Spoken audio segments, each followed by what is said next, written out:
¿Qué tal? Te quiero explicar de manera muy gráfica y didáctica y desde mi mirada cómo funciona esto del despertar de la conciencia. Para eso tenemos que entender que nuestra parte consciente ocupa un porcentaje muy menor de nuestra psiquis y todo el resto lo ocupa el inconsciente. Bien, eso lo retrata muy bien la película Intensamente de Pixar, si tienes la posibilidad de verla, genial. Y básicamente nuestro inconsciente está compuesto por un montón de elementos que tienen que ver con nuestras experiencias tempranas, con el linaje, con nuestros temores, ¿no es cierto? Y eso lo quiero representar a través de este pulpo un poco amenazante, poco feliz, que en muchas ocasiones, por no decir la mayor parte de las veces, como que gobierna nuestras vidas, ¿bien? Nos gobierna nuestros impulsos, nuestros comportamientos, nuestra forma de pensar, sentir, etcétera. También, por otro lado, tenemos el linaje, que viene a ser un poco la experiencia vivida y acumulada del aprendizaje de la familia, que es una disciplina que explica muy bien las constelaciones familiares, que de pasada la recomiendo mucho. También están nuestros fantasmas, que son nuestros grandes temores, temores a la soledad, temor al rechazo, temor al abandono, ese tipo de cosas también condicionan de manera muy importante nuestra conducta habitual en el mundo y con otras personas. Lo que pasa es que no lo sabemos. Y nosotros tendemos a pensar que tenemos un margen de libertad muy amplio para elegir, para pensar, para decidir, para opinar, cuando la verdad es que nuestro porcentaje de libertad para poder hacer todo eso es muy estrecho. Es muy estrecho porque nuestra conciencia normalmente está bastante dormida.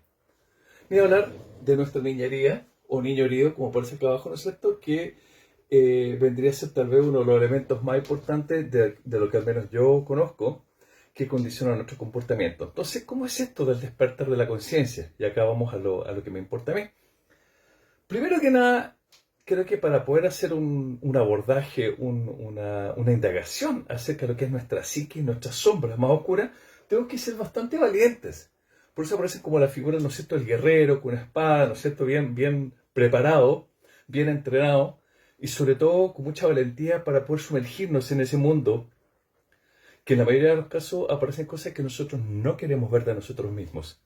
Bien, cuando nosotros tomamos esa decisión de empezar a abordar aquello que nos sucede, aquello que de alguna manera forma una parte tan importante de nuestra forma de ser, entonces cuando empezamos a poner luz quiere decir justamente como empezar a como ampliar ese porcentaje chiquitito, y en la medida que yo pongo más luz desde la conciencia, en la medida que yo pongo más luz, ese porcentaje se empieza a abrir poco a poco.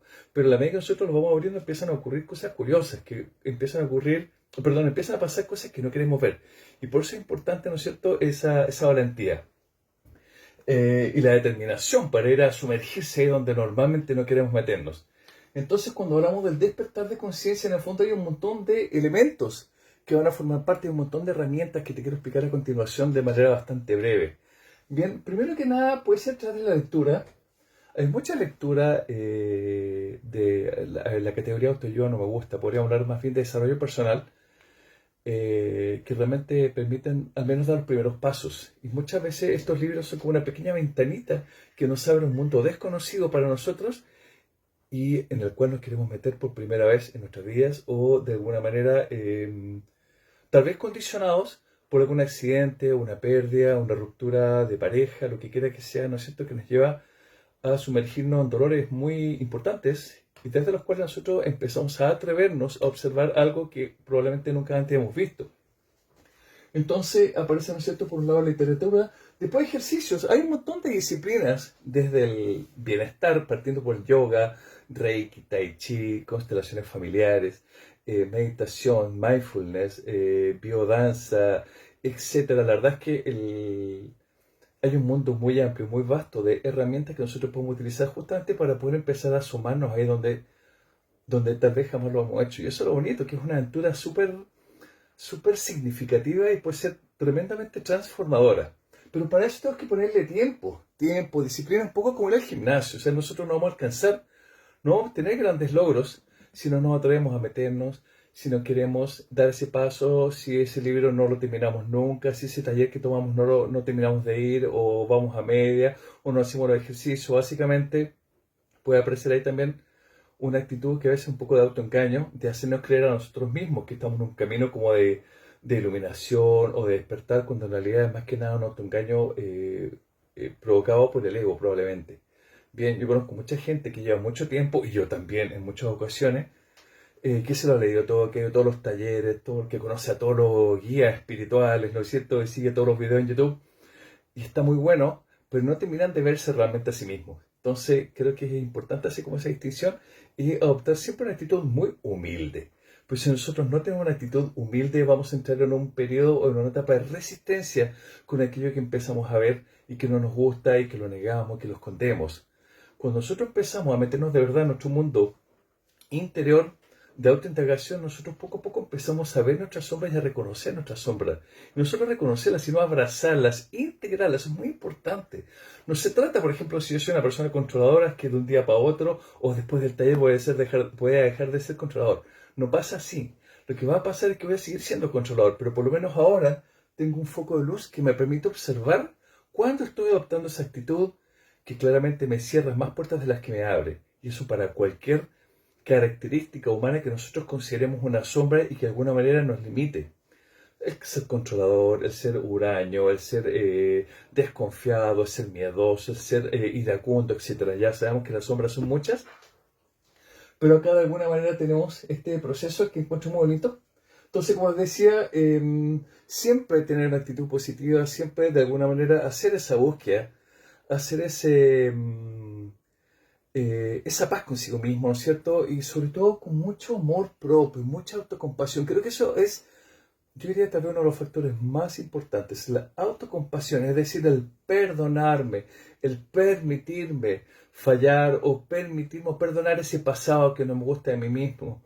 Y la verdad es que este es un camino, cuando nosotros iniciamos este camino, un poco como lo señala el monito acá, es un camino sin retorno. Cuando uno de verdad tiene un despertar de conciencia, nunca más vuelve a dormirse, y eso es lo bonito. Ahora, para aquellos que piensan que este camino es un camino ascendente y una línea recta, la verdad, no, en absoluto. Si no hay ningún camino más sinuoso que el camino de despertar, que es más que una línea recta, viene a ser un camino así muy loco y probablemente nos va a llevar a transitar por lo que se llama la noche oscura del alma. Probablemente nos va a hacer tocar heridas muy profundas que no queremos tocar, pero que de alguna manera hace falta. Bien, hace falta como para poder conectar con esa luz que todos tenemos, que siempre hemos tenido, pero que por ahí estaba dormida. Bien, entonces, finalmente, ¿no es cierto?, hablaba del amor propio y ese fuego interior que lo asocio como con la voluntad, con el querer buscar, con el querer encontrarnos con nuestra mejor versión, con el querer conectar con nuestras luces más brillantes y con todo aquello que de verdad hemos venido a hacer al mundo, que básicamente tiene que ver con el amor propio y con poder expresar nuestro amor hacia los demás de todas las formas posibles. Espero que este videito te haya hecho sentido.